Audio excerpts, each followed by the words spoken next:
Hi everybody, I'm Tabitha and I've read 6 more books.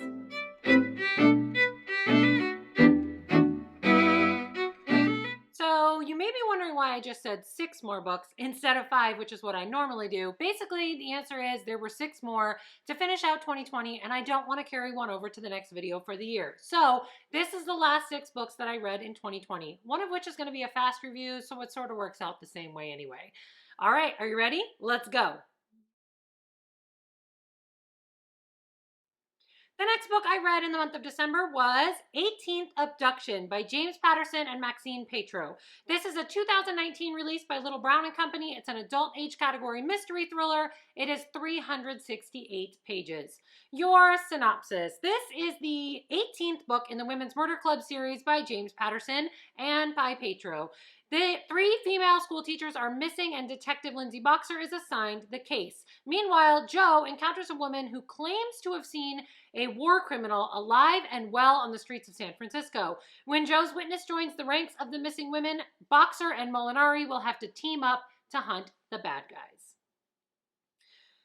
So this is going to be a fast review, meaning that I'm just going to jump to who do I think should read this one in my rating. If you're looking for what I liked and what I didn't like, I'm going to encourage you to find me on Goodreads where you can see the entire review.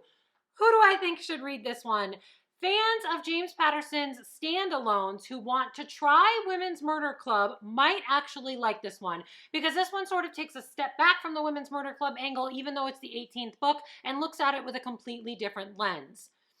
My rating, I gave this one 3 stars. As a quick read mystery thriller, this one is going to work for anybody who's a fan of detective series.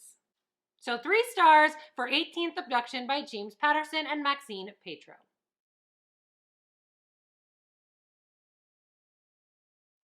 This next book was recommended based on my most recent 5-star read before the month started. The next book I read in the month of December was Aurora Rising by Amie Kaufman and Kristoff. This is a young adult age category science fiction novel. It was published in 2019 by Knopf Books for Young Readers, and it is 473 pages. This title was actually recommended to me based on my recent 5-star review of Illuminae by the same authors. Your synopsis. It's 2380 and the graduating cadets of Aurora Academy are being assigned their first missions. Star pupil Tyler Jones is ready to choose the squad of his dreams. But a boneheaded yet heroic move lands him with the dregs that no one else wanted. Worse, he's stuck with the girl he awoke from cryosleep after centuries, who may just start a war thousands of years in the making. So what didn't I like about this one? Well, the first thing is that it's not over. I mean, I expected that, knowing that this was a duology and knowing that the author's previous works went like that, but just be warned, this is a 2-book journey. There isn't really an ending to this. It's more of like someone hit pause. Second thing I can say I wasn't crazy about is that the characters are a lot alike in their voices. This particular story is told in 7 viewpoints, and they rotate through our 7 main characters throughout the story. There's a lot of similarities between those 7, which can be a little confusing. They're all really sarcastic, which is great, but it kind of makes all 7 of them run together just a little bit.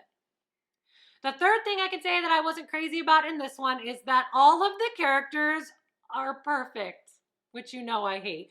I get that they think they're not perfect, which was interesting, but and we're actually told repeatedly that they were picked last and that they're the dregs of the society and that they're not what anybody wanted and whatever, but they're all like really good at what they do, like really good.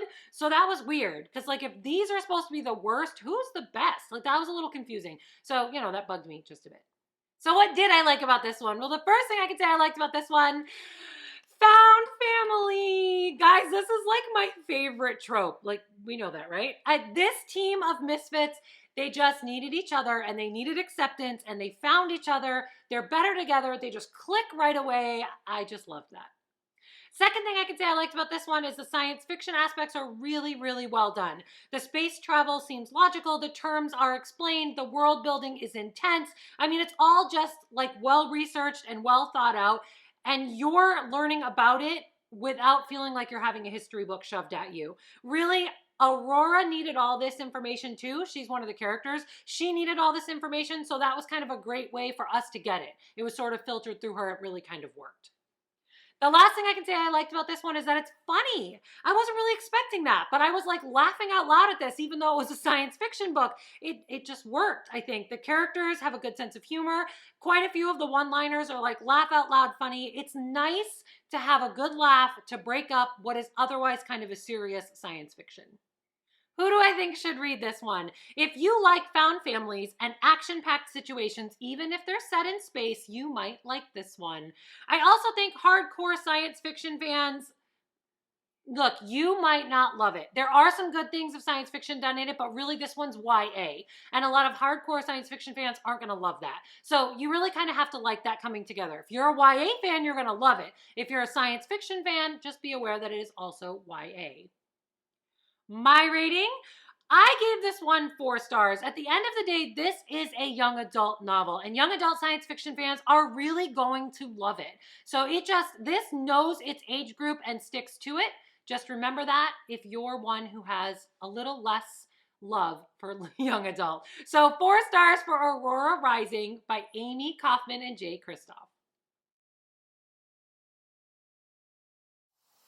This next book had the lowest reader average on Goodreads before this month started.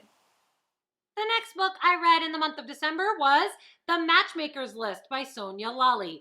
This is an adult age category romance, contemporary romance. It was published in 2019 by Berkeley Books, and it is 352 pages. This was also the lowest rated book on my TBR going into December. Your synopsis. Raina has given in to family pressure and let her nanny set her up on blind dates to try to find her a match. Raina's life is about to spiral out of control, all because of one little list. So what didn't I like about this one? Well, the first thing I can say I didn't like about this one is it suffers from genre confusion. Genre is so important because how you market a book and sell a book helps the right people to find it. And in this case, it was a big mistake. This is not a light-hearted romantic comedy. This is a contemporary story that happens to feature a little light romance. It is more about finding yourself, learning who you really are and aren't, and finding a balance between modern life and cultural traditions. Romantic comedy fans are going to be wildly disappointed in this book. Second thing I can say I didn't like about this one is I can't believe I have to say this, but being gay is not something you try out just to avoid being set up on dates. I can't believe I have to say that. This was completely like a disgusting turn of events that this book took. I hated everything about this once this mistake happened. I hated that it didn't immediately get cleared up. Like I couldn't focus on anything else. I just kept waiting for her to straighten this out, and I was getting more and more angry with her when that didn't happen. Third thing I can say I didn't like about this one is Raina herself. She came across as whiny and self-centered. I kind of hated her every time she lied. I mean, she was turning conversations around from the people they were focused on and making them about her, which is like my least favorite thing people do. I didn't like her decisions. Like, I just couldn't enjoy a book about her. The last thing I can say I didn't like about this one is the flashback scenes don't work. Normally, I like when flashback scenes kind of pop in and make events in a story make sense, but in the case of this book, they bothered me. They sort of hinted at things that should have been explored or that should have had a bigger impact on Raina and who she is if the way we're perceiving them is correct. I mean, they could vastly change what you think of a character, a few of them, and they're just glossed over like they're no big deal. Very disappointing. So what did I like about this one? Nani, sort of. I liked the traditional character role. I liked the idea of making her open to more contemporary ideas. She could have been a great character, except for that one flashback scene that made me cringe. I'm just going to pretend that one flashback never happened so I can say I liked her. Yeah. Second thing I can say I liked about this one is there are some good lessons in here. I like big lessons in my books. This one did tiptoe around the good ones, but I liked that we were starting a discussion about traditional culture and how that meshes with modern life, which is really a big lesson that I think we tiptoed around here. Third thing I can say I liked about this one is Shay, the best friend character. I actually liked her. I feel like she would have been a better character to focus on. A bunch of the traditional meets contemporary stuff that I wanted more of centered around her and her wedding. She was amazing. She had big lessons in her storylines. Her ending was perfect. I liked her. Who do I think should read this one? If you're the kind of reader who likes misunderstandings that go too far, arranged marriage stories, or slightly self-centered main characters, you might like this one more than I did. My rating, I see why this was rated low. I gave this one 2 stars. This one was problematic for me. It is not a romantic comedy, which means it is shelved wrong in genre. So you just need to be really careful if you're choosing to pick this one up. So 2 stars for The Matchmaker's List by Sonya, Lalli.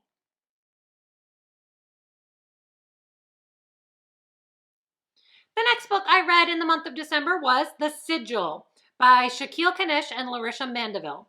This is a young adult age category fantasy novel. It was originally published in 2020, but apparently is having a re-release in 2021, and it is 385 pages.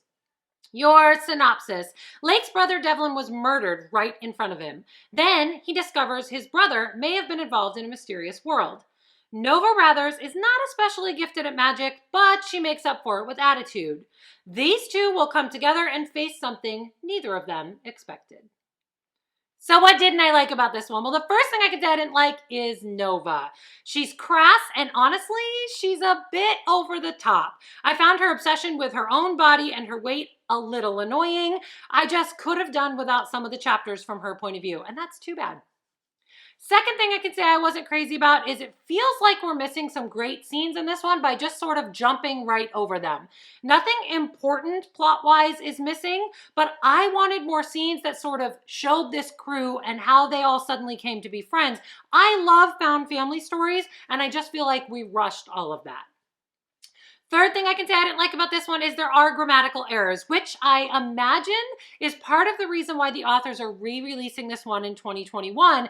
But as of right now, with the copy that I was provided for review, I just have to say that they are there. Grammatical errors have happened in this one, and there are even a few spots where character names had typos or where the grammatical errors drastically changed the meaning of the sentence. So I have to say that because the copy I have had them. If a new copy comes out, maybe I can quickly scan through that and see if they're fixed for you. So what did I like about this one? Well, the first thing I can say I liked about this one is Lake. He is a solid character with a lot of heart who has an interesting backstory. I liked learning more about him. I liked the way his story played out. Really, he's just a great character. I feel like he's a good representation, just a well-rounded good guy. I really liked him. Second thing I can say I liked about this one is the action scenes. They're intense, they are well written, and yet they're easy to follow. They move at a good pace, they give you a clear picture of what's happening. None of the action is confusing, and that's really cool. Third thing I can say I liked about this one is magic. I always enjoy reading stories about magic, and this one was no different. I liked the background involved in this world. I liked that the sigil magic was a little original. This brought something new to the table magic-wise, and that is always neat. Who do I think should read this one? Fans of magic stories who want a little dark in their magic are really gonna like this one. I feel like it steps up that dark level, and that was really neat. My rating? I gave this one 3 stars. It is a good story, and fans of dark magic are gonna wanna check it out when it's re-released. So 3 stars for The Sigil by Shakeil, Kanish, and Larissa Mandeville.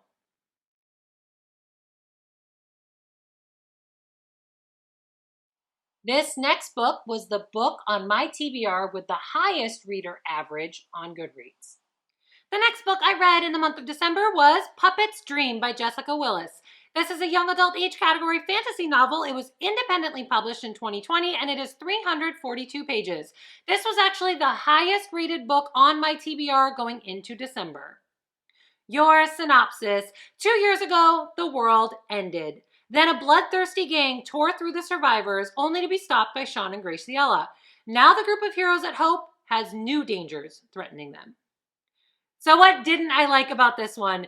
The first thing I can say I didn't like about this one is it featured very little recap. If you're reading Blood Awakens and Puppet's Dream back to back, this will not be a problem for you.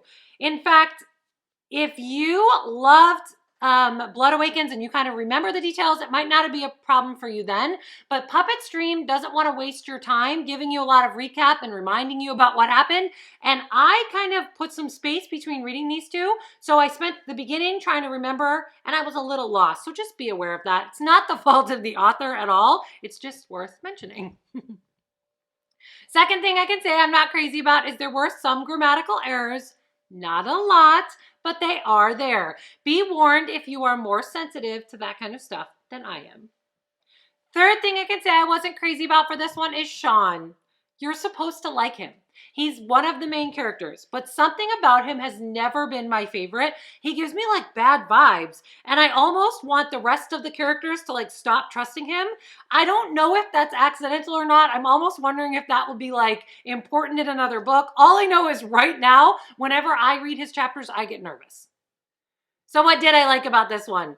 Graciela. Her entire storyline works well. She's a strong character. She has an intriguing plot line. It just really helps this story soar. Second thing I could say I like about this one is the kids. They are a great angle that an entire host of questions opened up when I read that. Like, it just works. It makes me want to rush out and grab the third book. It went somewhere I wasn't expecting. Just when I thought I had this whole like awakened thing figured out, that threw me for a twist, and it just took this series up a notch. That was a really cool way to do it. By the way, I say the kids, and once you read the book, it'll make sense, but I'm trying not to spoil. Third thing I could say I liked about this one is the way the awakened powers sort of work. I think I said this about the first one, but this is a really cool like twist on the superhero kind of thing. The way the author does this, it's new without boring the reader. Like, each person gets awakened and you're becoming an expert on those powers like right along with them. They don't know what they all are. They're sort of figuring them out, and you're learning about powers you never knew existed. So it's kind of a really cool way to make this whole story always be new and fresh. Very neat. Very cool concept. Who do I think should read this one? I mean, obviously fans of the first one. So if you like Blood Awakened, you should get Puppet Stream. But I also think readers who like books about supernatural powers, but you want something new and fresh, something you've never heard of before, not the same old, same old. This is a fresh take on the superhero thing on like a larger scale, and it's really cool. My rating? I gave this one 4 stars. This book is a fantasy that soars to great heights, and it's definitely going to please fantasy fan. So 4 stars for The Puppet Stream by Jessica Willis. This next book had been on my TBR list the longest before this month started. The last book I read in 2020 is A Certain Slant of Light by Laura Whitcomb. This is a young adult age category fantasy novel. It was published by HMH Books for Young Readers in 2005, and it is 282 pages. This was actually the oldest book on my TBR going into December. Your synopsis. In the high school English class Helen has been haunting, she feels something she hasn't felt for over 100 years. The eyes of another person on her. Helen is now drawn to the boy who both intrigues and terrifies her just by being able to see her. So what didn't I like about this one? Well, the first thing I can say I didn't like is that this one falls prey to my least favorite trope, insta-love. I think the romance in this one needed to fall to the wayside, and the storyline just could have ignored it, and I would have liked it more. The romance angle is cheesy and it's too fast. It's like Romeo and Juliet, like immediately see each other, love each other, and I never like that in a book.